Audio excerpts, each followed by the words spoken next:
I didn't necessarily see my people being represented on YouTube. And to me, I was like, these guys aren't riding bikes the way that me and my friends ride bikes. Yeah. Like, and no offense to anybody that does things differently. Everybody does their thing in their own way, but it was like my friends and I, we like go out and ride bikes, and maybe it's an excuse just to drink beer. Maybe it's not, like some days less, some days more, but, I just didn't really see that, and on the other channels that were out there or the content that I was seeing.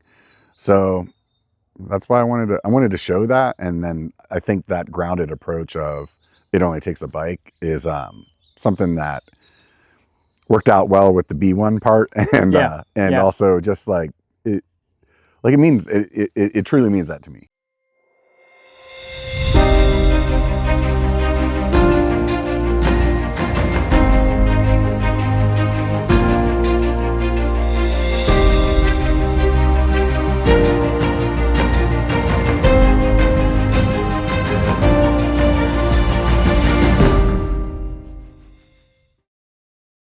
What's going on, guys? It's Nick from Tales, Ales, and Trails. Today we've got another fantastic episode of the podcast.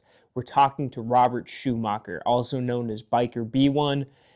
He's a mountain biker. He's a content creator. We talk about all of that, about his passion for mountain biking, about the mission, kind of the purpose behind the content he creates. We get out to ride a few trails with him. I admittedly ate it about 5 minutes into following him on the trails. He's the real deal. There's no joke about that. But it ended up being a really awesome discussion, a great experience. Super grateful for him for making the time to sit down with us. Please enjoy this episode. Please like, subscribe, comment. Let us know what you think. Follow us on YouTube. Follow us on Instagram. Follow us on TikTok. Follow us on X/Twitter/ whatever it is now. And yeah, let us know what you think. We're really excited. We've got some great stuff coming up towards the end of the year here, and we've got some big things planned in 2026. So without further ado, please enjoy this episode with Robert Schumacher, Biker B1. Cheers. Robert, thanks so much for being here. Thanks for having me out here. We're out in Granite Bay. Weather's beautiful. I think probably couldn't ask for a better day in November, but right. Wanted to ask you, how are you doing? How are things? Good, man. It's, I feel like at this point in my life, I'm late 40s and everything feels like Groundhog Week. Instead of like Groundhog Day, it's like, oh, it's Monday. What do I do on Monday? I go to the gym, I do this, I ride this, and then, on Tuesday I ride over here. So here we are on the weekend. It's good to break out of the Groundhog Week this week. So. Yeah, I like that. There's so much formulaic activity that it's nice to, do something different for a change. Yeah, for sure. I want to talk to you a lot today about mountain biking, about your passion for it. But I kind of wanted to ground us in a little bit about you, about your background, about where you're from. I know you're a veteran. Can you tell me just, broadly a little bit about yourself and how we got to here? Yeah. Well, I'm originally from, we'll give you the elevator pitch, right? I'm originally from Pennsylvania. Long story short, got into mountain biking after being mostly a BMX kid. Yeah. My mom was dating some guy that was into mountain bikes, and that got me started. So then it was like on certain days of the week, I would ride bikes with these old guys, which were probably like 35. And then other days it was like BMX with my buddies. And as I got older, I went in the military, got out of the military, had kids. When the kids were young, I really wasn't riding much. And then as I got a little bit older, I was missing the bikes, so got back into it. And that was probably about 2006. And then from there, it just, the love that I had for bikes from being younger, or from when I was younger, just really blossomed again. And since then, it's just been a nonstop kind of thing. So yeah, here we are. Yeah, awesome. I think there's a lot of skills that, might translate from those BMX days, even if they were years ago. Was there something about mountain biking specifically when you started giving that a shot that really kind of drew you to it? I think when I was younger, it really just was an excuse to be on bikes more. Yeah, Like it really didn't have like, I think, you know, there was not really like a defining thing at that age. I think if anything, I didn't realize it at the time that I really enjoyed being out in nature. Yeah. And kind of that aspect of, you know, I never really played traditional sports. So when you're playing traditional sports, you're kind of tested in practice, and Sure. it's like you find out, like, you know, what kind of internal fortitude you have. Yeah.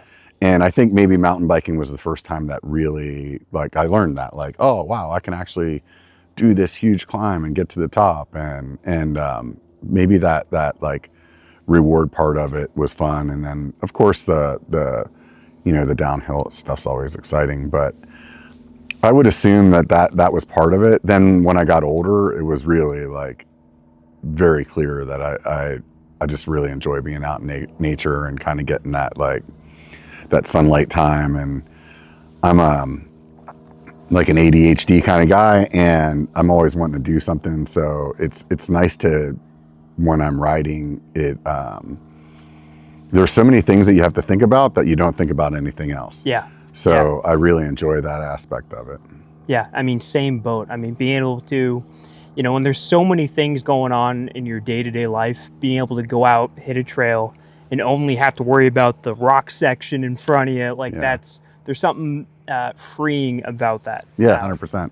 I love that you made that connection between, you know, kind of your traditional team sports and mountain biking, because, you know, I think about that quite a bit. You know, I was in kind of that same boat growing up, you know, playing baseball, football, basketball, all that stuff. And it's great. It's all that. And there's, you know, a level of, I guess you really find out where you stand amongst your peers. Mm-hmm. And mountain biking, to me, obviously there's all kinds of different skill levels, but it doesn't really feel like there's this huge barrier to entry. You don't need to be able to hit, you know, a 90-mile-per-hour fastball. Yeah. You really just have to have a love for getting out there and being in nature and enjoying the outdoors, like you said. Obviously, when you get to, you know, more advanced stuff, it changes the game. But really, there's so much opportunity to just get out on a bike and ride. When I started my channel, that was part of the reason that I made the slogan what I made it. It only takes a bike to be a biker. Yeah. Like, that's really the beauty of it, is Yeah. that's it. And yeah, I mean, there's different skill sets, and there's clicks within cycling as well. But at the end of the day, like, that's all you need. And that was one of the things that I wanted to represent in my channel as well, was I didn't necessarily see my people being represented on YouTube. And to me, I was like, these guys aren't riding bikes the way that me and my friends ride bikes. Yeah. Like, and no offense to anybody that does things differently. Everybody does their thing in their own way, but it was like, my friends and I, we like go out and ride bikes, and maybe it's an excuse just to drink beer. Maybe it's not, you know, like some days less, some days more. But I just didn't really see that, you know, and on the other channels that were out there, or the content that I was seeing. So that's why I wanted to show that. And then I think that grounded approach of it only takes a bike is something that worked out well with the B1 part, and Yeah. also just like it, like it means it truly means that to me, you know. Yeah. And I love that you said that, because I did want to ask you about that.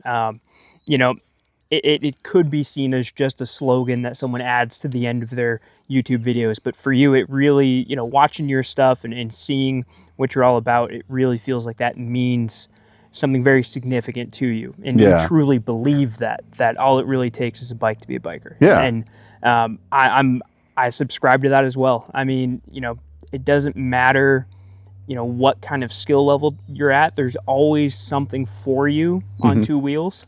And there's always, you know, really great opportunities to get out, have some fun, explore stuff you might not usually explore. I think about someone like my wife. She's got a hardtail. She's got a full squish that she comes out on a few trails with me, but really she's super at home and happy riding some really flat green trails. And there's nothing wrong with that. And that's kind of the beauty of it. Like, one morning I could be out, doing some really technical stuff. In the afternoon, we're out riding in the park and we're having the same kind of, Yeah. awesome, enjoyable experience in the outdoors. And Your fun level never changes. yes. Like I ride some pretty ignorant stuff right now, and the amount of fun that I have doing that versus the first time I went on a rails to trails, Yeah. kind of Yeah. ride back home where it's pretty flat and nothing to it, like same amount of fun. Yeah. It's just that's the beauty of bikes, Right. it doesn't matter. And it does change over time as like your skill set gets better. Like maybe you don't get that same rush Sure. as you did from the other thing. But at the end of the day, no matter where you're at in your journey, you're still having the same amount of fun that you had at the beginning. Yeah. Or you're doing it wrong. Yeah, exactly. Exactly. The one of the other things I really liked about what you do is community is a big part of it for you. And I think about, you talked about wanting to create this channel to kind of showcase the side of mountain biking that maybe not a lot of people are attuned to, or, the kind of riding you do wasn't as represented. Through that, you've been able to, I'm going to be very direct with it. Talk to the who's who of mountain bike creators. I mean, B1KER, Jess the Maker, Colorado Kid, Normal Mount MTB, Sid and Mackey. Like you've been able to connect with all of these people who have, I would say, pretty similar passions, similar viewpoints on what mountain biking can be. What's it been like getting to build that community and get to, share those experiences with a lot of these people? To me, like everybody, they're all just people. Yeah. And I think like it's hard for me to maybe look at it from the outside, because to me it's just like, oh, I'm meeting somebody else that likes to ride bikes and we have that in common. And then they like to make videos. We have that in common. Right. And so it's pretty easy to have a conversation, And I think that there's an aspect of it where like I like physically may not be like the model of mountain biking, like definitely like to partake in more calories than I need to, and I'm also older than most of the other people that were making channels. But I think at the end of the day, like that passion that I have for bikes or they have for bikes is really what made that happen. Yeah. And on the other end is just like a tenacity not to give up that I personally have, where it's just not, like in my mind, I remember starting at the very beginning and being like, if I could get this channel to pay for one part, that would be sick. And then later it would be like, maybe certain bike companies or whatever, like wouldn't talk to me, and I'd be like, no, you know what? I'm going to keep doing this until they do. Yeah. And then it's just like, you just keep building on it and you just keep building on it. I always think about this, like, cause I go through like peaks and valleys with both my channels, like all the time. I can't tell you how many nights that I've been like, screw this, dude, I'm done. Tomorrow, I'm gonna delete the channel. I'm like, or it's like, I'm just not gonna do this anymore. I don't even care. This is too much effort. And then I always think about this, like, I don't know if it was a quote or like a fortune cookie or something that I read, but it said something like, if you quit today, what if tomorrow was the day that everything changed? Yeah. Yeah. And so for me, it's like, yeah, what if it was tomorrow? Like, I'd be pissed if that was the case. Like, what if tomorrow is the video that I post that like goes completely viral and my channel gets a gajillion freaking subscribers? Like, I don't, like, that would be rad. Yeah. Yeah. But I also have, for a long time, I'm going to just keep rambling, but what the hell? Like, I also for a long time, like didn't know why I was doing my channel. And sometimes, people were like, oh, well, you got to, figure out why you're doing it. Like, are you trying to make money? Are you trying to like get notoriety? Are you like just passionate about telling stories? And like, sometimes I would feel like I knew what it was, and other times I feel like I don't. And I think at this point, I've come to the conclusion that I just like being creative. And as much as like getting subscribers or like getting things from companies or whatever, it like sounds cool. It also comes with like more responsibility, and I don't know if I really care about that Yeah. part of it. Yeah. Like the longer that I've done it, the more that I realize like I'm not going to be a full-time YouTuber, and I have a job that pays well. For my YouTube to pay better than my regular job, I have to have a really good channel. And apparently over the last like 8 years, I don't have a really good channel yet. Well, I think I can appreciate, all of that. I think I think what you've shown is that you can make a difference regardless of, the size of one particular channel. I mean, you've been a huge proponent of cycling in this community. I think about disconnect to reconnect, and all the everything you've been involved with that. It doesn't take, being I don't know who you want to say, but one of the big creators to make a difference to, the people that are subscribed to you, the people who are following what you're doing. Yeah. And I think you've shown that really well, that, just putting your voice out there, making stuff that you're passionate about and enjoy, goes a long way. Yeah. It's interesting. I remember one time I was down on myself about how many subscribers I had. Sure. Because that's like an easy like metric to. Yeah, like, it's one of those metrics that everyone's kind of obsessed with to a degree. Yeah. And I remember I was talking to my daughter at the time, was in high school or something, and I think I had like 5,000 subscribers at the time, and she was like, "That's like so many people." She's like, "That's more people that's in my school, or like if we went to this or that event, like that's more people than that would be there." Right. And it was kind of like, yeah, I guess so. So yeah. Now I think I have like a baseball stadium full of people or something like that. But which is, incredible. It's kind of crazy. And the work that goes along with that, even without being a full-time creator, there's a ton that goes into doing what you do and creating the stuff that you create. I'm going through it. I'm obviously a much smaller production at this point, but I'm going through the same thing. Like it's almost a second job, like trying to make content on a consistent basis, get it out there, try and think of stuff that might be engaging for folks to enjoy. There's a lot that goes into it. Yeah, I think that, that's the part that a lot of people don't recognize, and it's really not fun to talk about. But at the end of the day, like, it is a ton of work. And I think that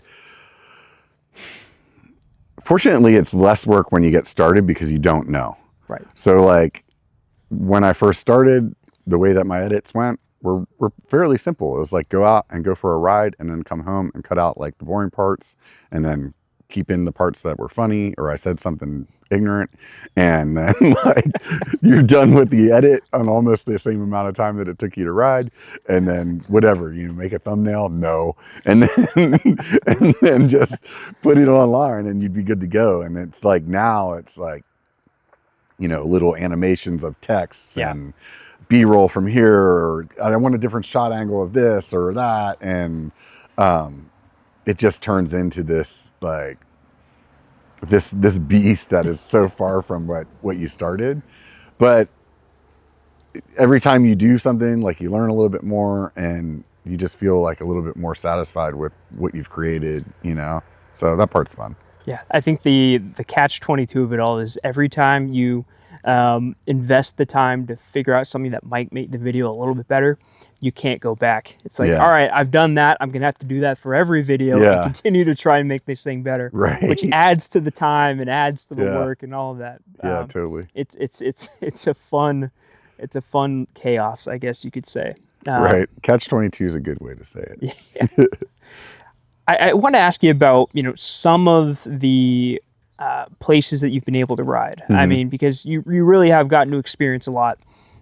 Has there been a trip for you that has kind of above and away been your favorite, some of the most memorable? Have there been trips that have been really challenging? Can you talk about, because I know, we're sitting here in what is, greater Sacramento area, a really good place to ride pretty much year round, give or take a couple of months. I'm from about an hour and a half up north, up in Chico. It's the same kind of thing. You can just go into your backyard all day long, ride tons of trails and come back. Yeah. But getting out, getting to experience different kinds of systems, Yeah. there's something really awesome about that. And you've been able to do that a lot. So I want to ask you. I think that the thing that is the most surprising to me is how different every place is. Yeah. You know, and it would be really easy to be like, oh, well, this place was this like most epic joint or whatever, or like trail system or whatever. But, you know, sometimes it's the people that you're with, you Yeah. know, and I did a ride with what's now Hardtail Party and his wife, Dusty Betty, way back whenever they were just working together on the Dusty Betty channel. And it was like this kind of rainy day in Downeyville, and we started out, the top half of the trail was like snowed in, and we're like hiking through trying to find the trail.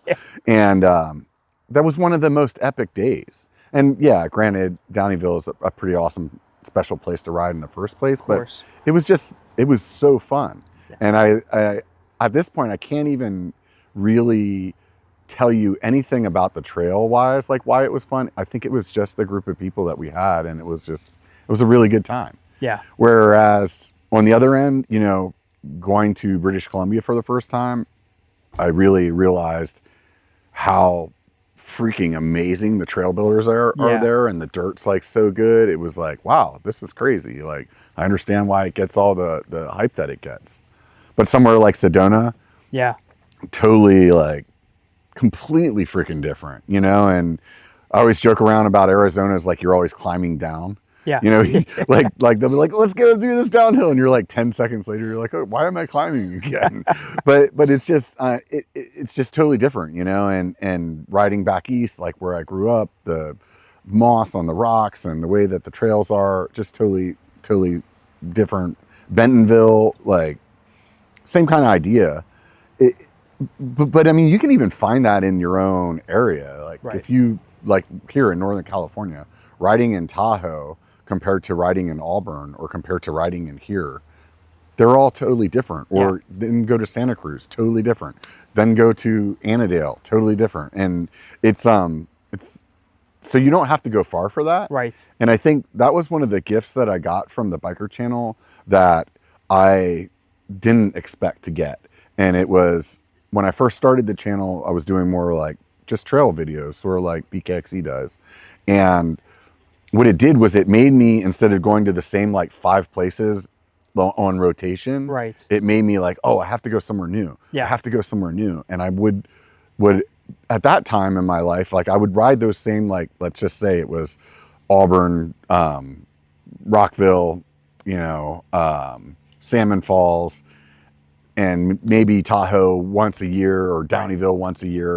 And other than that, it was kind of like you just went through your local spots and that was it. But then actually realizing like, no, dude, go out and experience something different. And if it's a 2-hour drive, who cares? Right. You know, and that was really a gift that I didn't realize that was going to come, because now it's like every weekend it's like, okay, which one of those places do I want to go? Yeah. You know? And they're all different, you know? Yeah. So it's interesting. I think that's the beauty of it, right? I mean, you know, not just the mountain biking itself, but getting to explore these new areas, you know, eating somewhere that you never would have eaten otherwise. Or, you know, I think about, you know, I haven't traveled nearly as far as you have, but the different places I've gotten to go for a mountain biking trip, or for a trip that includes a lot of mountain biking in it. You get to really immerse yourself in a new area, learn, you know, where's the good spots to go, and you get to have these, you know, experiences with these new people. I mean, that to me is kind of one of the best parts of it. Is getting to put yourself in a spot that you wouldn't normally be in, and really just kind of experience it all. Like, yeah, the other thing is once you start doing it, you realize that it's not that much of an inconvenience to do, you know, and you're like, okay, well, it didn't take me that much longer to get to this place to go do that ride. The same thing goes with the very first time you put your bike in a bag and fly somewhere. Yeah. Like after you do that, it's like the last time that I rode at home, I didn't go home for a mountain biking trip. I went home for my grandmother's funeral. Right. You know, but it was like, hey, I'm going to put my bike in the bag and I'm going to go hit some trails while I'm there because why not? Yeah. You know, Yeah. like, like, and so you kind of just change your perspective. Like Right. the video that I did in Hawaii, I was there for a friend's wedding. Right. You know, I did a video in Jamaica. We were on vacation for a Jamaica vacation. Not we were gonna sit on the beach and get drunk for a week. You know, it was like, so why not one day, just one day, you know, go do this ride where I can say I rode in a freaking jungle. This is crazy. Right. You know, and the barrier to entry to do that kind of thing is lower than you think. Yeah. Like it seems like it's a lot of work. Yeah. And it is to a degree, but you know, putting that effort in to be able to have an experience like that is totally worth it. Yeah, yeah, totally. I think in life, you know, you just the memories of what you've done are more cherished, at least to me, than anything like fiscal. Yeah. So, I mean, at the end of the day, yeah, I'm motivated by money. You know, it's awesome to like get a raise at work or a bonus or make some money on YouTube that you weren't expecting. You know, that's great, but at the end of the day, like the memories are really what mean the most. Yeah. And that's like another one of those pluses that's from the channel is like, at this point, I can look back on, I don't know if it's 8 years or not, I'm just pulling a number out, but like 8 years of mountain bike rides that I did or places that I went and be able to watch that. And I know that there's going to be a certain point in my life, you know, that potentially I won't be able to do those things anymore. Right. And I'll be able to experience that because I have all these videos that I made. Yeah. You know, that's pretty rad. Yeah. Yeah, that is really incredible. The crappy part is that I won't like any of them except for the last one that I made because I always feel like all the old ones are crap. Boy, it's recency bias, right? Yeah, it's the newest thing is the best thing. Otherwise, it's all. It's also the best edit, though. That's the thing. It's like when I look at the old ones, like my old favorite from like 3 years ago, I'd watch right now and I'd be so irritated. like I can guarantee you, I didn't do any color correction.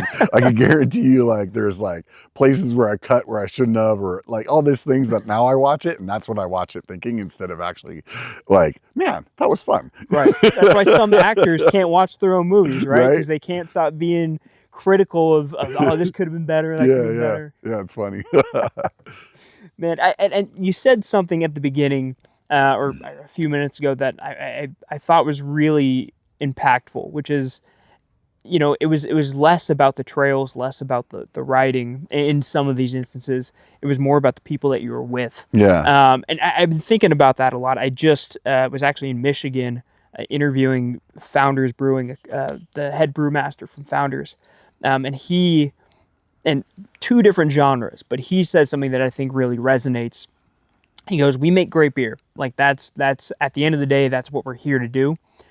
But it's less about the beer itself and more about the culture and the community that is fostered because of it. Mm-hmm. You know, people gather at the brewery to, you know, hang out, share stories, engage with each other, and they're doing it over a beer.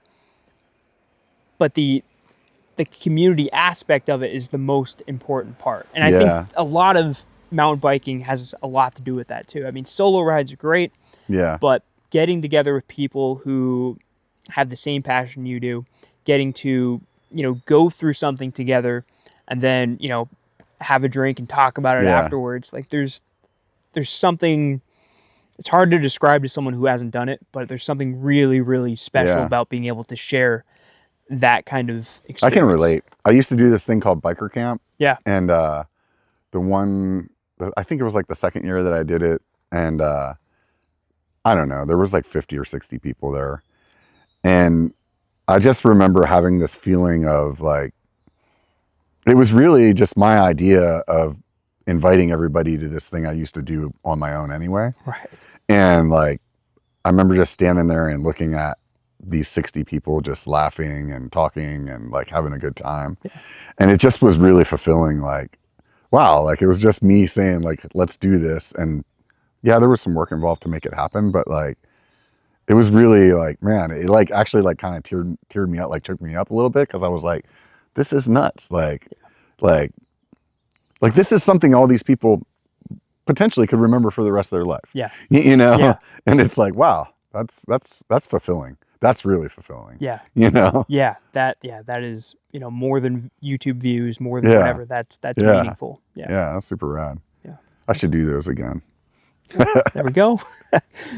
When I originally bought the domain B1KER.com years ago because I wanted to do this website that had like trail descriptions. Sure. There was Sure. this guy's website that I used to follow that had like ridden a lot of the trails in our area, and he like wrote up something and had some pictures, and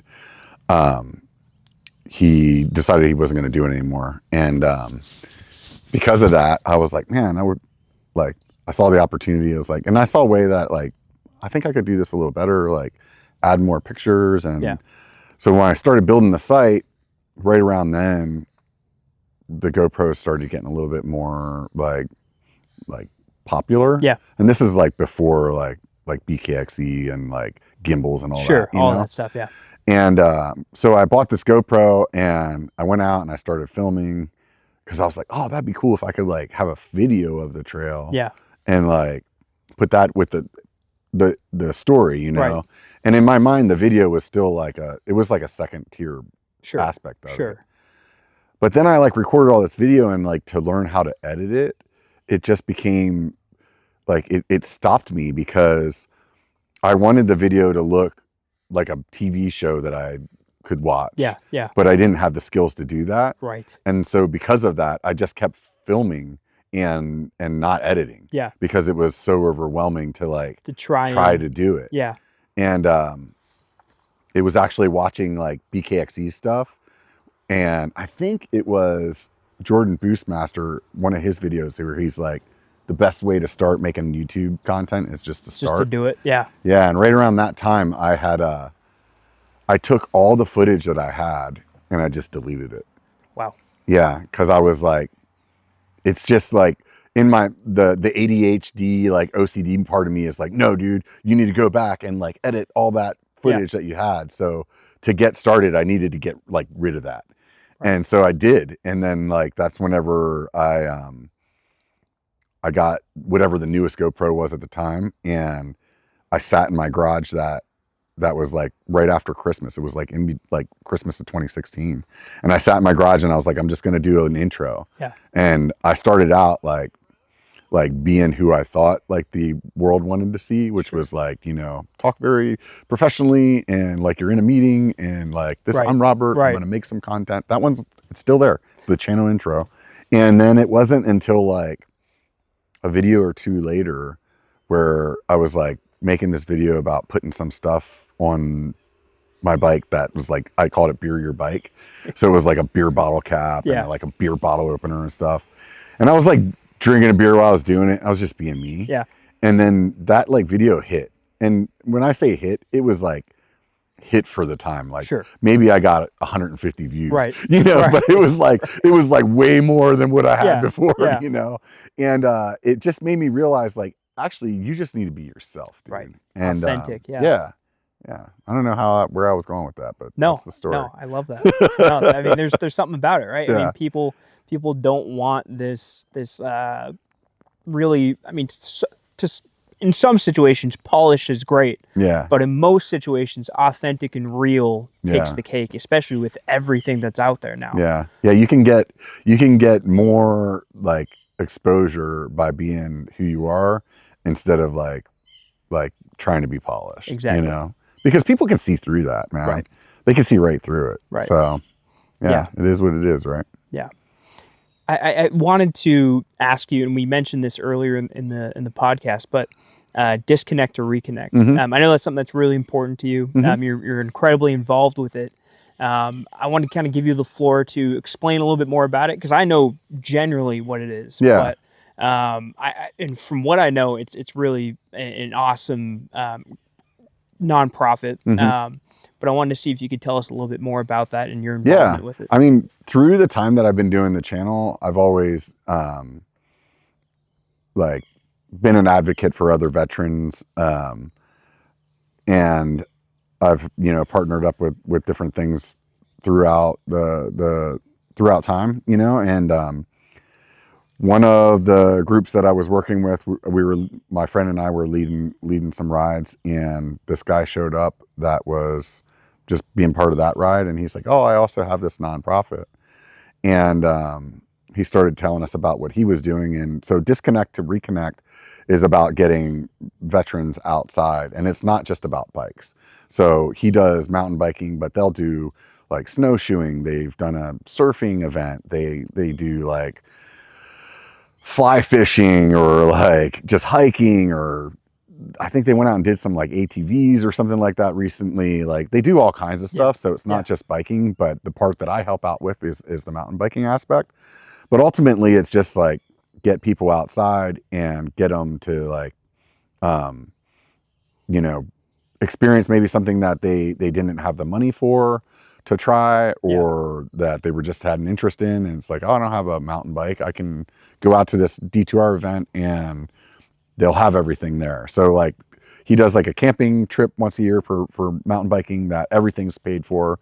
And if you don't have a bike, we'll get bikes for you. The food's there, the campground's paid for. If you don't have a tent, if you don't have a sleeping bag, like he'll bring everything. Right. If you have those things, sure, bring your own. Yeah. You know, Yeah. but so then he does that similar thing with, you know, some of the other events as well. But yeah, the mountain biking aspect of it's really fun, because to me, it's always been what I call like single track therapy. Yeah. So it's like, it's definitely helped me out. You know, some of the toughest things that I've gone through in my life, I've then, you know, gone out and got on a bike and hit a trail. And maybe while I was riding, I wasn't actually thinking about that. And that's what I needed. Yeah. And then other times it's like, yeah, you're doing this freaking 45-minute climb and you got nothing to do but think about whatever you want to think about, you know? And I've never gone on a ride and finished a ride, even a shitty ride, like, and been like, I'm mad I did that, you know, like, and I'm talking, I've been in some shitty situations, you know, it's like, broke this, it's raining, you're starving, the sunset, you're like, could anything else go wrong? But you don't finish it and be like, that's bullshit. I know, like, get mad at least I don't get mad about it. It's like, you laugh about it, and then it's a story you tell, and like, you at least got out of whatever else it was that was bothering you in your life, you know, whether it was, you know, something in your relationship, or, you know, bills that you couldn't pay or whatever. Like, you don't think about that when you're out riding. So I think that's awesome. And in the veteran community, there's a lot of people that are struggling with mental health. And because of that, I think that's why I really like to show mountain biking to other veterans. Yeah. It also reminds me of being in the military. I was in the infantry, so like we went out and we did shit that sucked, you know, like do this long like road march, or, you know, you're carrying all this weight and the weather sucks, and like the only thing that like you have is the camaraderie of your friends to like kind of pull you through. And then at the end of it, you're like, dude, we did that, you know, and that's very much mountain biking, you know? And so I think a lot of veterans, whenever they get out and they do that, then it also reminds them of that, and that same like camaraderie. And yeah, it's a good thing. So if you haven't, if you want to know more, go check out d2rvets.com, and all the events are there. We're just in Northern California, so if you're somewhere else in the US, I'm sure there's a nonprofit in your area, and if not, start one. Yeah. There you go. And we'll obviously put a link in the description of the video and stuff. It's a really awesome cause, awesome thing that you're a part of.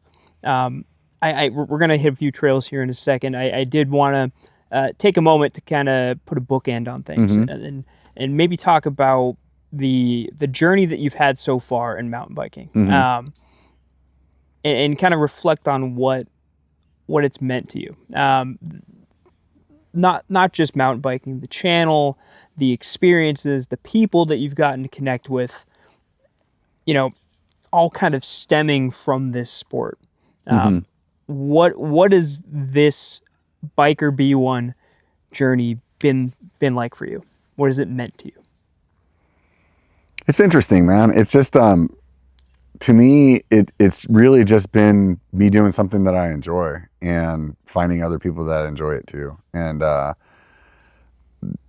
think, like, you know, like I said earlier, there's been gifts that it's given me that I totally didn't foresee. Almost everybody I hang out with, I know somehow from the channel. Yeah.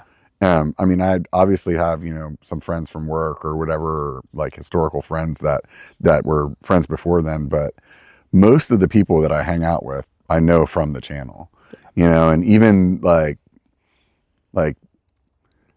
in some kind of offshoot kind of way, you know what I mean? Where it's like one of my good buddies right now, we met on the side of the trail, but he had just watched one of my videos that day. Right.